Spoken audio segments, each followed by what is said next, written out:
بسم الله الرحمن الرحيم إن الحمد لله نحمده ونستعينه ونستغفره ونؤمن به ونتوكل عليه ونعوذ بالله من شرور أنفسنا ومن سيئات أعمالنا من يهده الله فلا مضل له ومن يضلل فلا هادي له وأشهد أن لا إله إلا الله وحده لا شريك له وأشهد أن محمدًا عبده ورسوله يا أيها الذين آمنوا اتقوا الله حق تقاته ولا تموتن إلا وأنتم مسلمون يا أيها الناس اتقوا ربكم الذي خلقكم من نفس واحدة وخلق منها زوجها وبث منهما رجالا كثيرا ونساء واتقوا الله الذي تساءلون به والأرحام إن الله كان عليكم رقيبا يا أيها الذين آمنوا اتقوا الله وقولوا قولا سديدا يصلح لكم أعمالكم ويغفر لكم ذنوبكم ومن يطع الله ورسوله فقد فاز فوزا عظيما أما بعد فإن خير الحديث كتاب الله وخير الهدي هدي محمد صلى الله عليه وآله وسلم وشر الأمور محدثاتها وكل محدثة بدعة وكل بدعة ضلالة وكل ضلالة في النار أعوذ بالله السميع العليم من الشيطان الرجيم من همزه ونفخه ونفثه بسم الله الرحمن الرحيم إن الله اشترى من المؤمنين أنفسهم وأموالهم بأن لهم الجنة يقاتلون في سبيل الله فيقتلون ويقتلون وعدا عليه حقا في التوراة والإنجيل والقرآن ومن أوفى بعهده من الله فاستبشروا ببيعكم الذي بايعتم به وذلك هو الفوز العظيم التائبون العابدون الحامدون السائحون الراكعون الساجدون الآمرون بالمعروف والناهون عن المنكر والحافظون لحدود الله وبشر المؤمنين ما كان للنبي والذين آمنوا أن يستغفروا للمشركين ولو كانوا أولي قربى من بعد ما تبين لهم أنهم أصحاب الجحيم وما كان استغفار إبراهيم لأبيه إلا عن موعدة وعدها إياه فلما تبين له أنه عدو لله تبرأ منه إن إبراهيم لأواه حليم وما كان الله ليضل قوما بعد إذ هداهم حتى يبين لهم ما يتقون إن الله بكل شيء عليم إن الله له ملك السماوات والأرض يحيي ويميت وما لكم من دون الله من ولي ولا نصير محترم حضرات، سامعین و سامعات، آج کی تراویح میں ہم نے سورہ توبہ کا بڑا حصہ اور پھر سورہ یونس سنا ہے۔ اللہ تعالی ہمارے اس سننے کو قبول فرمائے اور قرآن پاک کو ہمارے دل کے لیے بہار بنا دے، ہماری آنکھوں کا نور اور ٹھنڈک بنا دے، ہمارے غم اور فکر کو لے جانے والا بنا دے۔ سورہ توبہ میں اللہ تبارک و تعالی نے خصوصیت کے ساتھ منافقین کا ذکر کیا ہے اور ان کے انجام بد کا ذکر کیا ہے، اور یہ کہ کس طرح سے وہ رسول اللہ صلی اللہ علیہ وسلم اور مسلمانوں کو ستایا کرتے تھے۔ ان کو کسی حال میں قرار نہیں رہتا تھا۔ اگر کسی نے زیادہ دے دیا صدقہ تو کہتے تھے یہ ریاکار ہے، کسی نے تھوڑا دے دیا تو کہتے تھے اللہ اور اس کے رسول اس کے صدقے سے بے نیاز ہیں۔ عبد الرحمن بن عوف رضی اللہ تعالیٰ عنہ نے 4000 درہم دینار دے دیے، کہا ارے عبد الرحمن نے ریاکاری کے لیے کیا ہے۔ اور ابو عقیل نے 1 سا کھجور دے دیا تو کہا ان اللہ و رسولہ لغنی عن صدقۃ ھذا، اللہ اور اس کے رسول اس کے صدقے سے بے نیاز ہیں۔ ایسے ہی یہ کہتے تھے، چونکہ اس میں غزوہ تبوک کا خاص طور سے ذکر ہے، تو منافقین مسلمانوں کو دہشت زدہ کرنے کے لیے کہتے تھے کہ انہوں نے عربوں کی جنگ سمجھ لیا ہے، بنو اصفر یعنی رومیوں سے ان کا مقابلہ ہوگا، پتہ چل جائے گا ان کو، جب یہ بیڑیوں میں جکڑے جائیں گے پتہ چل جائے گا ان کو، اور پھر جب یہ مدینہ آئیں گے تو ہم انہیں وہاں سے باہر نکال دیں گے۔ اور رسول اللہ صلی اللہ علیہ وسلم کو جب یہ خبر پہنچی، آپ نے پوچھا تو انہوں نے صریح انکار کر دیا، جھوٹ بول دیا، قسم کھا لی۔ ایسے یہ منافقین کہتے تھے کہ یہ ہمارے جو قراء ہیں یہ بڑے پیٹو ہیں۔ قراء سے مراد صحابہ کرام میں جو بڑے مرتبے پر لوگ تھے، ان کو اس میں خود رسول اللہ صلی اللہ علیہ وسلم کو مراد لیا کہ یہ سب بڑے پیٹو ہیں اور زبان کے بڑے جھوٹے ہیں اور جنگ میں بڑے بزدل ہیں۔ رسول اللہ صلی اللہ علیہ وسلم کے ایک صحابی نے یہ سنا تو آپ کو یہ بات پہنچائی، اور جب بلایا گیا تو انہوں نے کہا انما نخوض و نلعب، ہم تو بس ہنسی مذاق کر رہے تھے، تفریح کر رہے تھے اور کوئی بات نہیں تھی۔ اللہ کے رسول صلی اللہ علیہ وسلم نے فرمایا اچھا قل اب اللہ و آیاتہ و رسولہ کنتم تستہزئون۔ تو اس پوری صورت میں منافقین کا کثرت سے ذکر ہے، یہاں تک کہ خود غزوہ تبوک سے جب رسول اللہ صلی اللہ علیہ وسلم لوٹ رہے تھے تو آپ نے اعلان کروا دیا کہ دیکھو عقبہ سے اوپر، گھاٹی کے اوپر سے کوئی نہ جائے۔ اصل اس سے آگے چشمہ تھا، پانی کی کمی تھی، آپ وہاں پہلے پہنچنا چاہتے تھے تاکہ پانی کا بندوبست ہو جائے۔ تو آپ نے اعلان کر دیا کہ اس گھاٹی کے اوپر سے کوئی نہ جائے، لیکن اور صحابہ کرام نیچے سے، لیکن 12 سے 15 منافقین جو ہے وہ اوپر سے چلے، اور جب رسول اللہ صلی اللہ علیہ وسلم کو تنہا پایا تو انہوں نے یہ چاہا کہ آپ کو سواری سے گرا دیں، لیکن آپ کے ساتھ جو ہے وہ عمار بن یاسر تھے اور یہ صاحب سر رسول اللہ صلی اللہ علیہ وسلم حذیفہ ابن الیمان تھے۔ یہ لوگ رسول اللہ صلی اللہ علیہ وسلم کی اونٹنی کو ایک آگے پکڑ کر بڑھا رہے تھے اور دوسرے پیچھے سے ہانک رہے تھے۔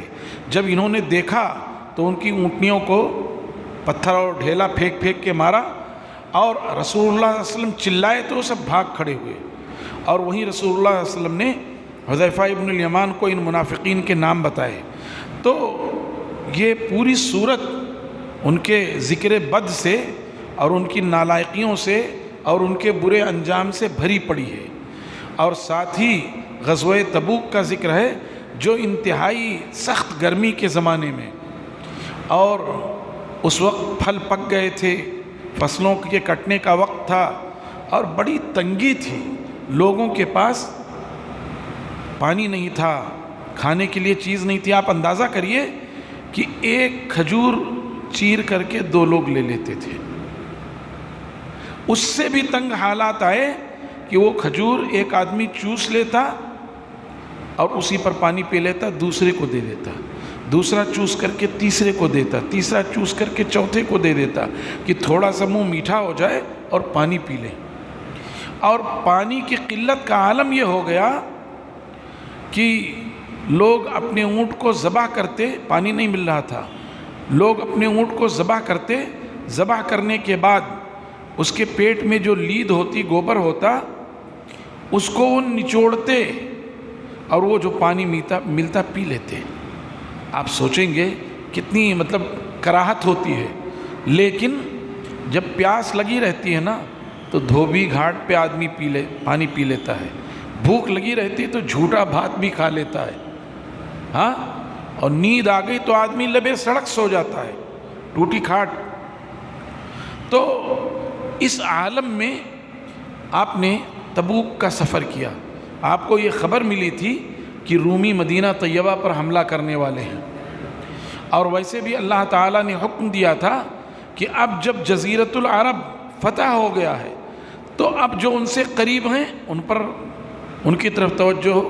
چنانچہ جزیرۃ العرب سے سب سے قریب رومی تھے اور بعد میں ایرانی تھے، تو رسول اللہ صلی اللہ علیہ وسلم نے اپنی مبارک زندگی میں رومیوں کی طرف قصد کیا اور 30,000 کا لشکر آپ لے کر چلے، تبوک میں پہنچے، 25 دن یا 24 دن آپ نے قیام فرمایا، ادھر سے رومیوں کی طرف سے کوئی نقل و حرکت نہیں ہوئی، اور لوگ خشک سالی سے پریشان تھے، تنگی سے، غربت سے۔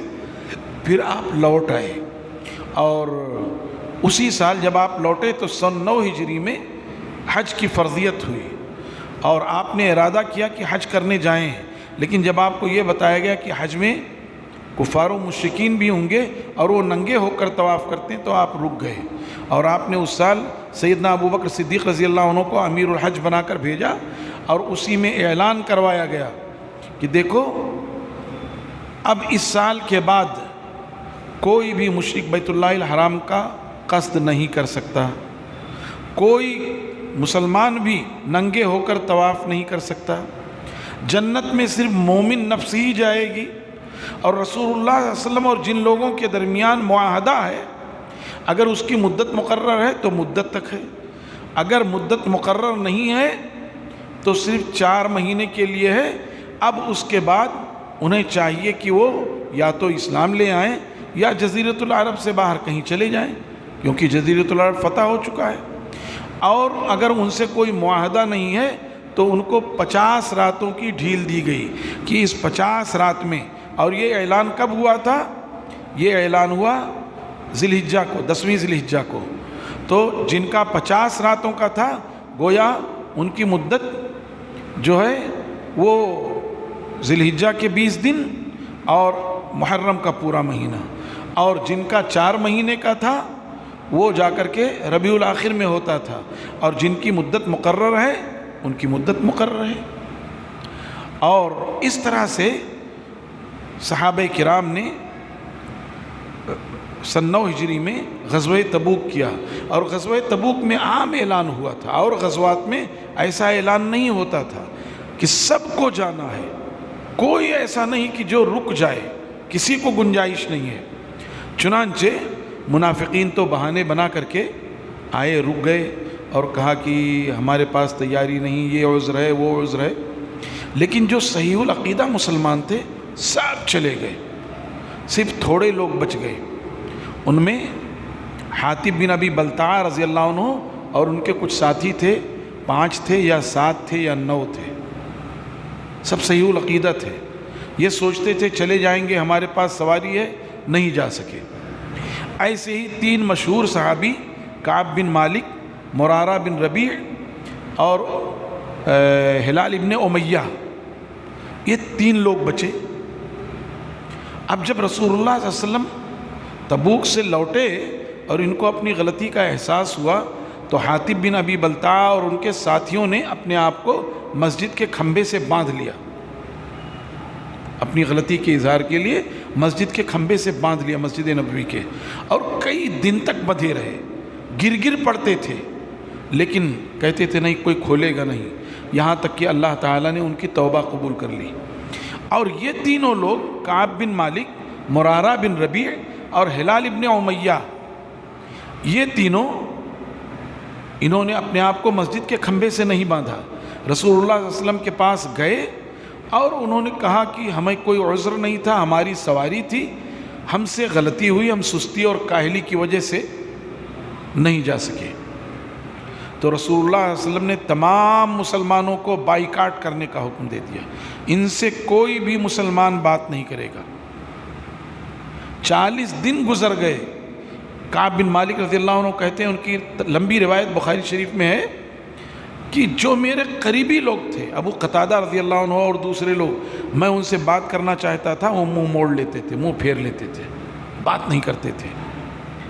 40 دن اسی حال میں گزر گئے، پھر حکم آ گیا کہ نہیں، بیویاں بھی ان سے بات نہ کریں اور وہ اپنے میکے چلی جائیں۔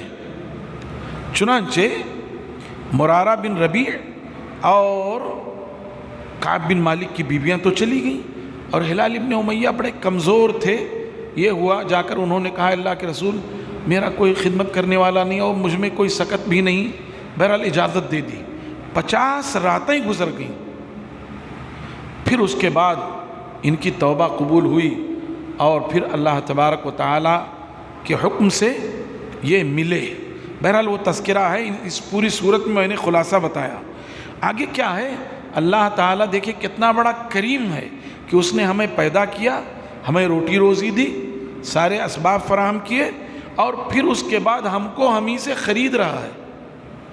بھئی ہم تو اس کی ملکیت ہیں، اس کے غلام ہیں، ہماری جانیں اس کے قبضے میں، اس کی مٹھی میں ہیں، لیکن کتنا کریم ہے، ہم کو ہم ہی سے خرید رہا ہے۔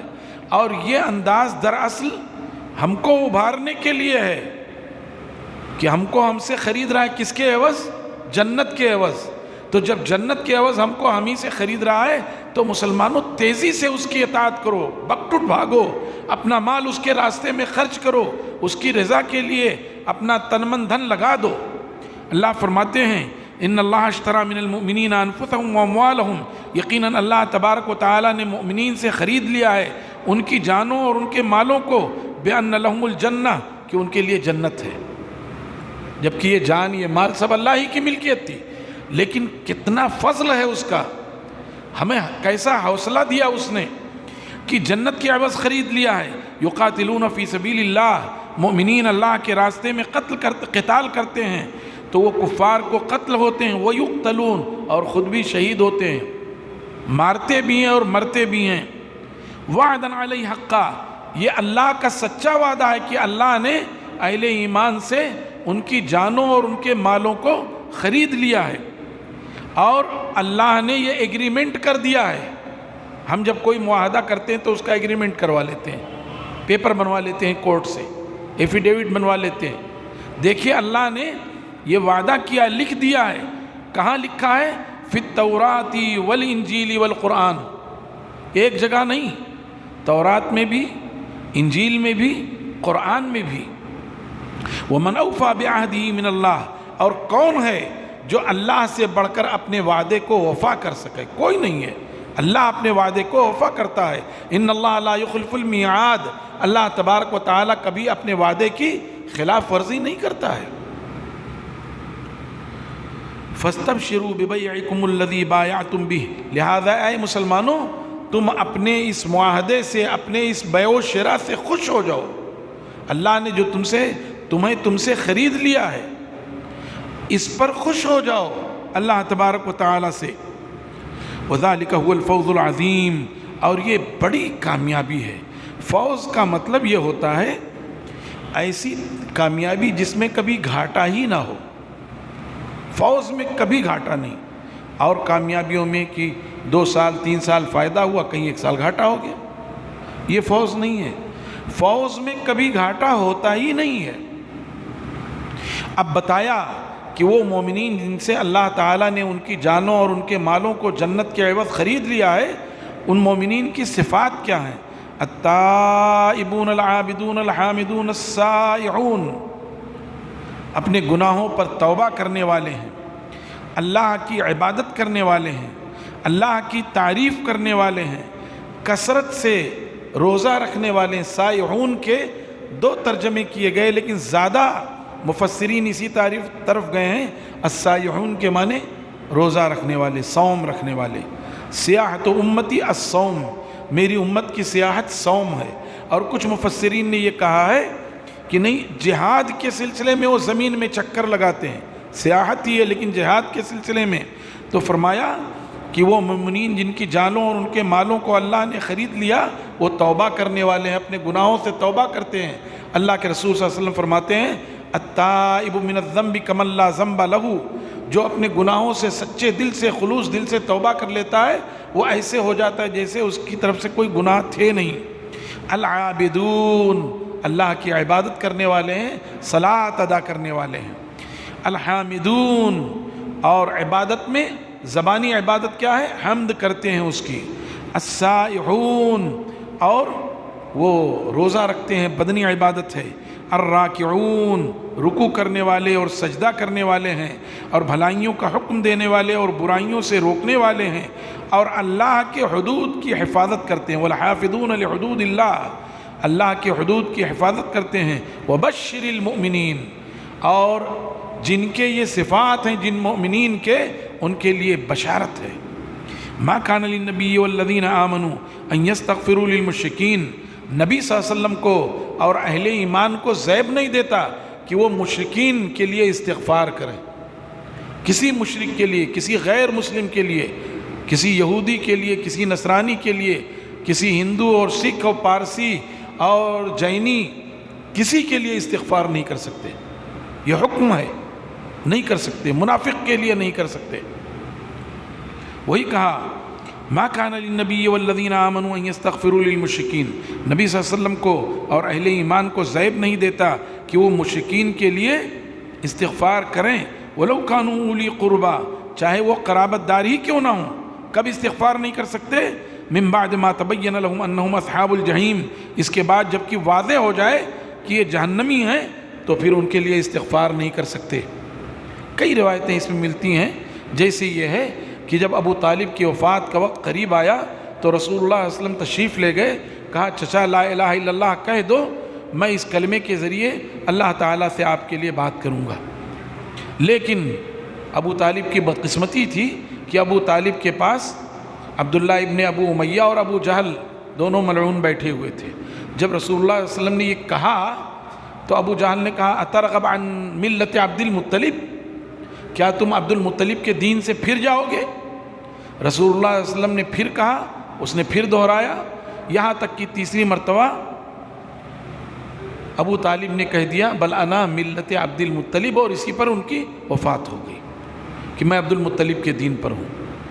تو رسول اللہ صلی اللہ علیہ وسلم نے کہا چچا جب تک اللہ تعالیٰ مجھے روکے گا نہیں میں آپ کے لیے استغفار کرتا رہوں گا. چنانچہ یہ آیت نازل ہوئی.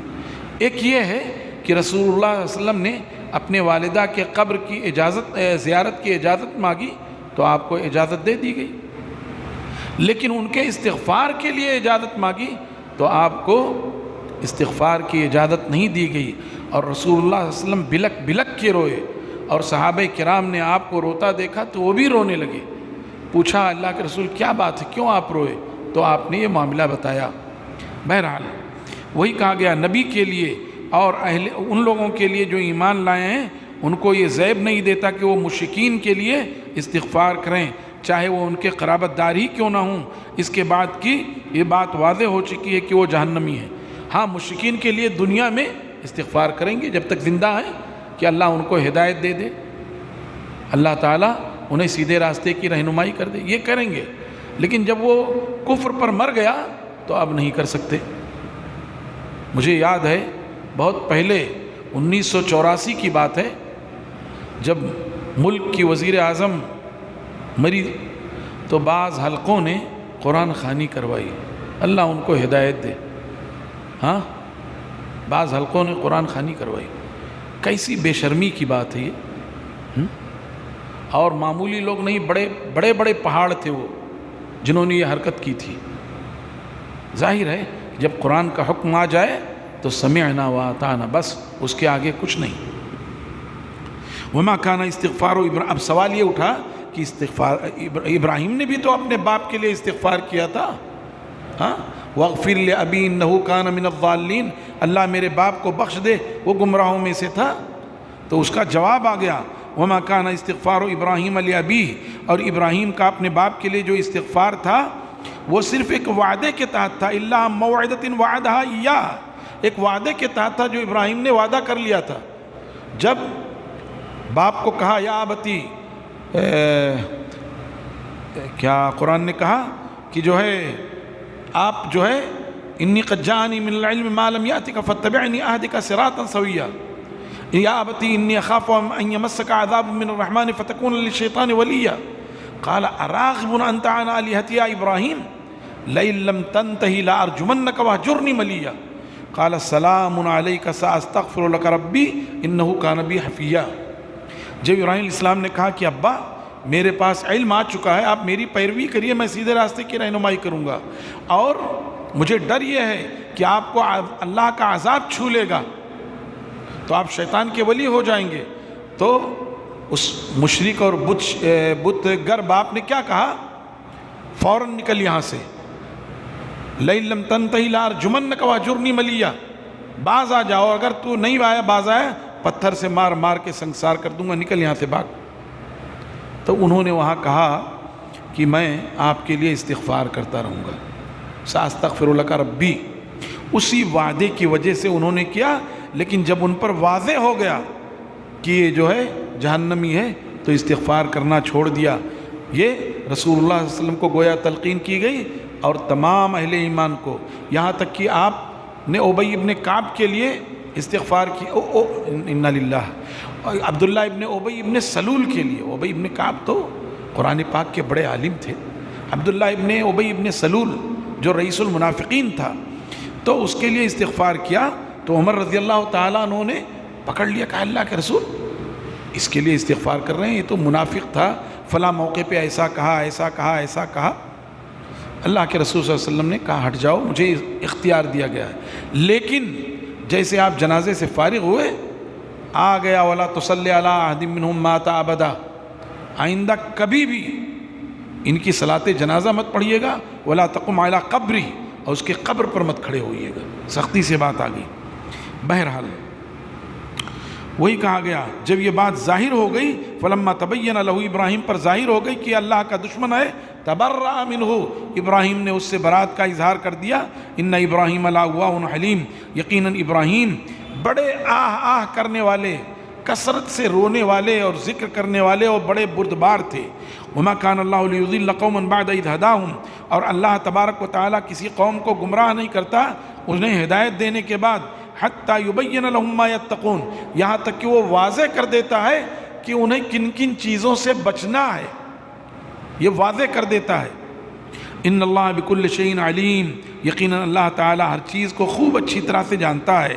ان اللہ لہ ملک السماوات والارض، یقیناً اللہ تعالیٰ اسی کے لیے ہے زمین و آسمان کی بادشاہت۔ یحیی و یمیت، وہ مارتا اور جلاتا ہے۔ وما لکم من دون اللہ من ولی ولا نصیر، لوگو تمہارے لیے اللہ کے سوا نہ تو کوئی مددگار ہے اور نہ کارساز ہے۔ لقد تاب اللہ علی النبی والمہاجرین والانصار الذین اتبعوه فی ساعۃ العسرہ، تحقیق کہ اللہ تعالیٰ نے توجہ فرمائی نبی پر اور مہاجرین و انصار پر، جنہوں نے کی نبی کی پیروی کی تھی مشکل گھڑی میں۔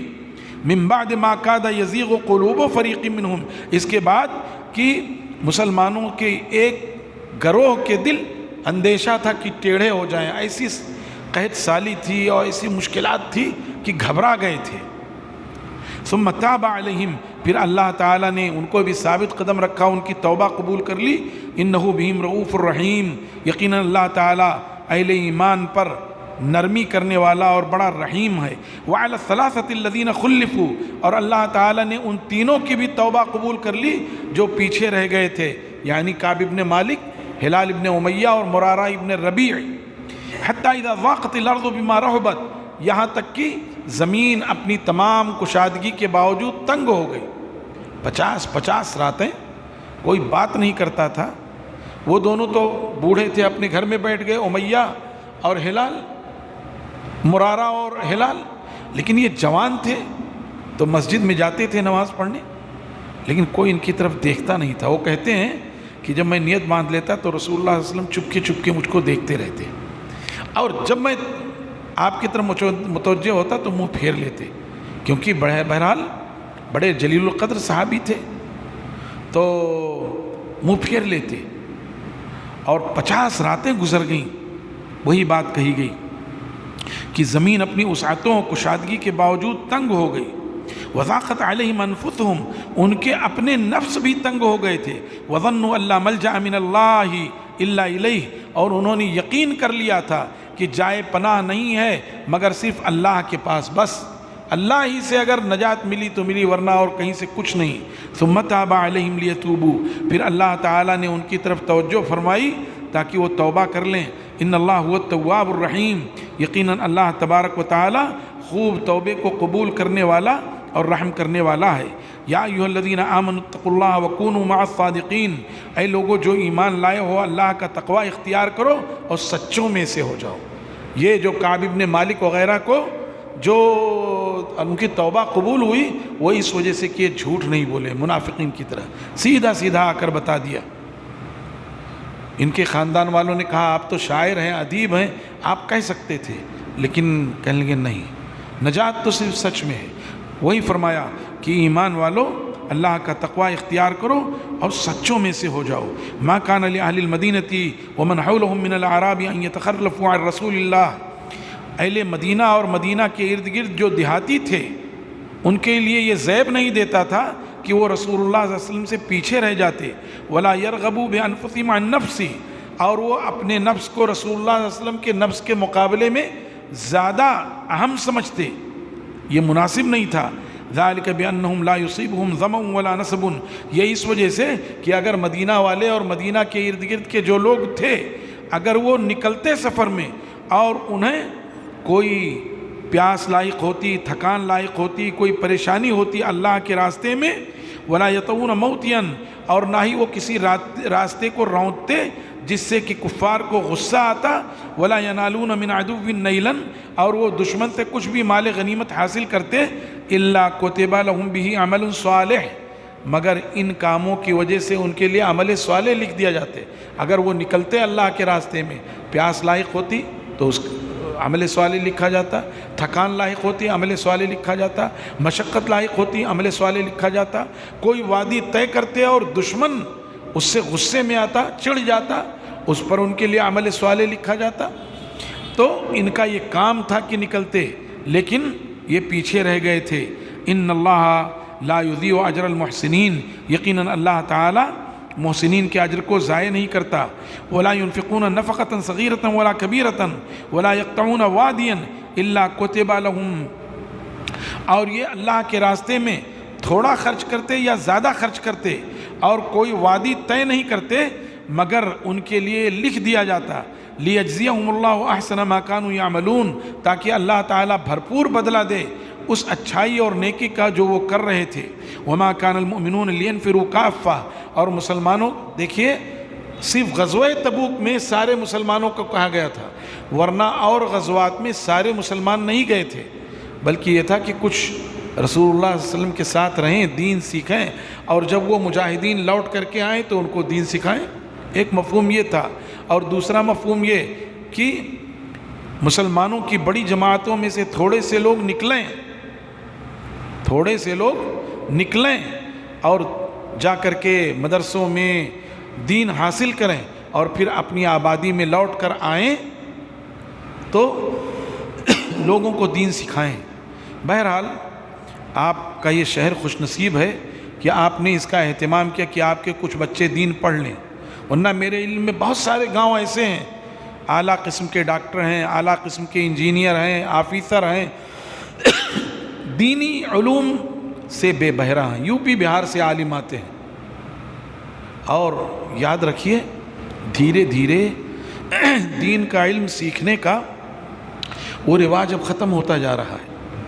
ہاں، اب لوگوں نے دیکھ لیا کہ عوام 6,000 روپیہ دے گی اور 20,000 سے نیچے کام نہیں ہونے والا ہے، تو اب لوگوں نے بھی سوچا چلو ٹھیک ہے،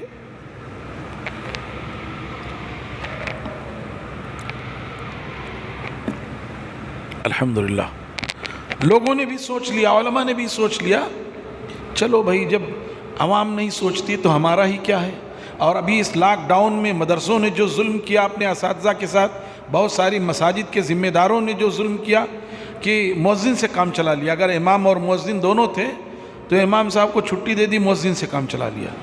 آپ یہاں بھی خوش نصیب ہیں کہ اپنے سارے لوگوں کو ساتھ لے کر آپ چلتے رہے، ورنہ اکثر ایسا ہوا۔ تو یہاں یہ بتایا گیا کہ ہر آبادی سے کچھ لوگ ایسے ہونے چاہیے، وَلَوْلَا نَفَرَ مِن كُلِّ فِرْقَةٍ، کیوں نہیں کوچ کر جاتے ہر بڑی جماعت سے ایک چھوٹی سی جماعت، ہاں کہاں پہنچ گئے، ہاں ایک چھوٹی سی جماعت کوچ کرتی، کیوں؟ لِيَتَفَقَّهُوا فِي الدِّينِ، تاکہ وہ دین میں سوجھ بوجھ حاصل کریں، وَلِيُنذِرُوا قَوْمَهُمْ إِذَا رَجَعُوا إِلَيْهِمْ، اور وہ اپنی قوم کو ڈرائیں جب وہ ان میں لوٹ کر کے آئیں، لَعَلَّهُمْ يَحْذَرُونَ، تاکہ لوگ اللہ سے ڈر جائیں۔ تو میرے بھائیوں اور دوستو، دینی تعلیم کی طرف رجحان ہونا چاہیے، خود آپ کو بھی ضروری مسائل معلوم ہونا چاہیے۔ طلب العلم فریضۃ علی کل مسلم، تمام مسلمانوں پر، چاہے مرد ہوں چاہے عورتیں، روزمرہ کے جو مسائل ہیں وہ سب کو معلوم ہونا چاہیے، لیکن دین کا گہرا علم ہر آبادی سے 10-20 بچے مدرسوں میں جائیں، وہاں سیکھیں، دین کا علم حاصل کر کے آئیں اور اپنی آبادی میں رہیں، آبادی والے بھی ان کے حقوق کی رعایت کریں تاکہ وہ دینی رہنمائی کریں۔